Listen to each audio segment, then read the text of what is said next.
बिस्मिल्लाहिर्रहमानिर्रहीम। चलिए आज फिर हम एक ऐसी हकीकत सुनने जा रहे हैं जो दिल को रोशनी देती है और सोच को बदल देती है। तो वीडियो को लाइक करें, शेयर करें और चैनल को सब्सक्राइब करना बिल्कुल मत भूलिएगा। चलिए वीडियो का आगाज करते हैं।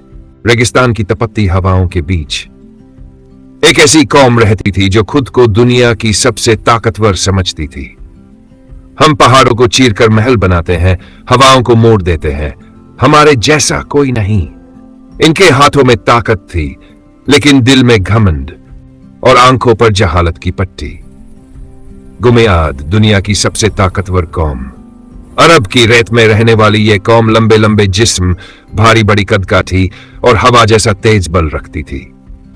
उनके मकान साधारण नहीं, विशाल खंभों पर खड़े महल जिन्हें देखकर हर आने जाने वाला दंग रह जाए।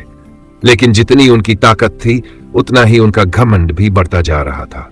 हद उनके बाजारों में शोर गूंजता, हमारे बुत ही हमारे भगवान है, हमारा पूर्वज इन्हें पूजता था, हम भी पूजेंगे।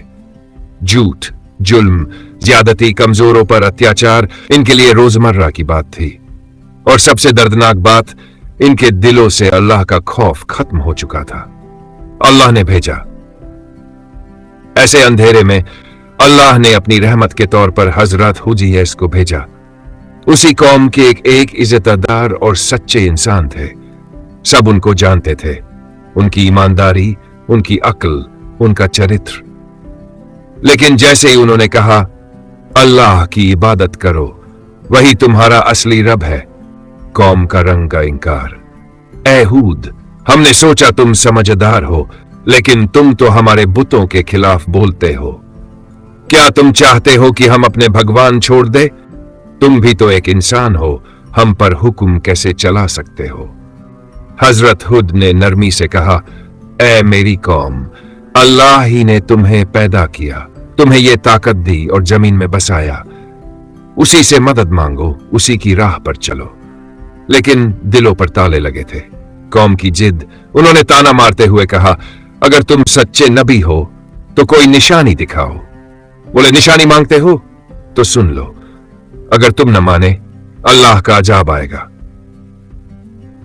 अजाब का पहला इशारा। एक दिन आसमान काला पड़ने लगा, तूफान जैसा सन्नाटा, हवा में ठंडक और जानवर बेतहाशा परेशान।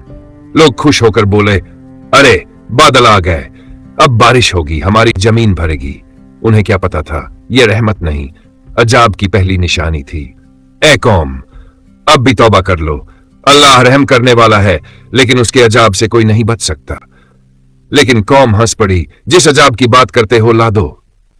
फिर आसमान फट पड़ा।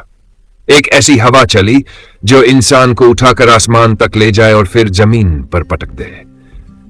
तूफान की आवाज पहाड़ों को हिला दे, धरती को फाड़ दे। उनकी इमारतें, रोजाना का घमंड सब रेत में मिल गया। 7 दिन और 8 रातें वो हवा उन्हें झकझोरती रही। जो खुद को सबसे ताकतवर कहते थे, हवा ने उन्हें ऐसे गिराया जैसे सूखी पत्तियां। जब हवा थमी तो वहां न महल बचे, न कौम बही, सिर्फ खामोशी और तबाही। अपने ईमान वाले साथियों के साथ दूसरी जगह चले गए। उन्होंने हर जगह यही कहा, अल्लाह के निशानियों को मत छुटलाओ, घमंड इंसान को नहीं, उसकी बर्बादी को बढ़ाता है। आज भी रेत नीचे वो खंडहर मौजूद है जो कौम आद की ताकत, घमंड और तबाही का सबूत है।